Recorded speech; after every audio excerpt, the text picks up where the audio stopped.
system open for online applications for students' financial aid over the weekend until midnight on Sunday, the 2nd of December.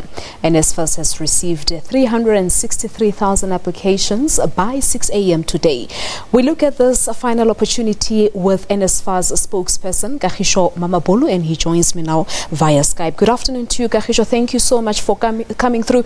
363,000 applications at 6 a.m. today, so I would imagine numbers may have gone up now.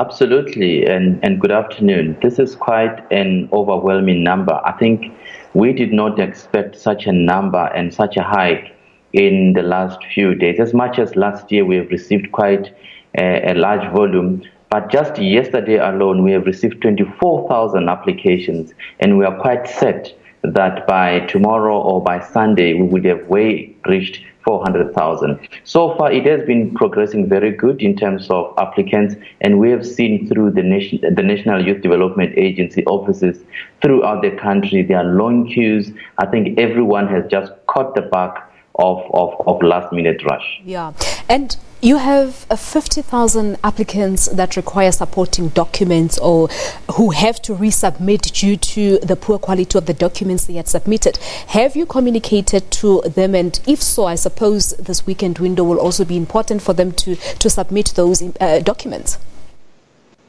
Well, our online system this year has been improved to keep students updated on every stage they progresses to. And I think up to so far, those that have been notified or maybe whose supporting documents have been missing, they've been notified that they must resubmit by going online on our website, and they will find an opportunity to attach those documents or go back to the National Youth Development Agency for submitting those documents. And there are 50,000 is quite concerning for us because it simply means they can move to the next stage where we can confirm whether we should proceed with funding them.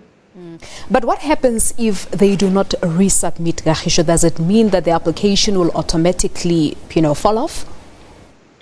Absolutely.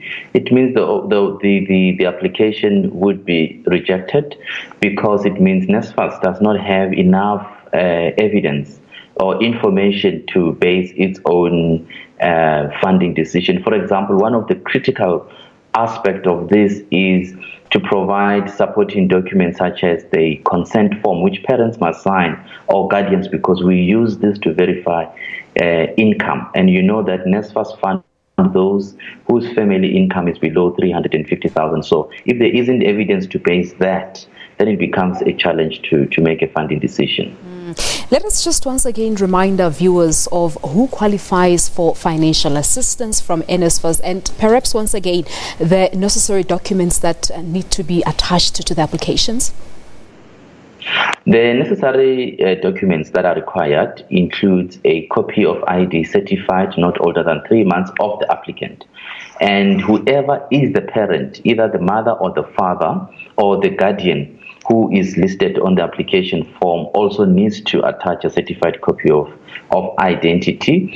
And then we require payslip if the parents are employed. If the parents are SASSA beneficiaries, we don't need any proof because we will find that from our database. And lastly, we need the payslip, not the payslip rather, but a consent form just to verify information. What we really require on this last day is that everybody who applies needs to make sure that those documents are submitted. The initial closing date was the end of today, of course, so the system remains open into the weekend until midnight Sunday, as I said. Will there be an extension to the deadline, perhaps? Well, I think this is the best we could do, looking at the volumes that we have online. And I think what the administrator, Dr. Randall Carrison, has considered here was that with these large volumes, I can tell you as early as 3 a.m., we had about 1,000 applications that came through at that hour. So he had actually wanted this, the application window to go into Sunday so that, applicants can have their own time to resubmit the documents. I'm not sure on Sunday yet what the decision would be, but I'm quite confident that the administrator will review where we are in terms of the numbers that came through, and then further announcement will be communicated after the closing date. Yeah. And I suppose this, of course, the extension until Sunday midnight only applies to online applications. Those that walk into the National Youth Development Agency offices are excluded from this.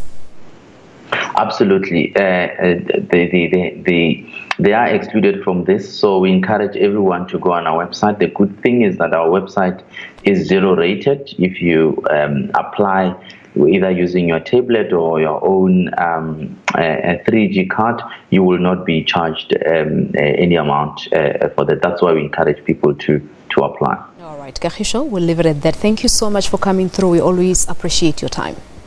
Thank you for inviting us. Kagiso Mamabolo, the spokesperson to the National Student Financial Aid Scheme, NSFAS. So you still have up until Sunday midnight to submit your applications online. Peter?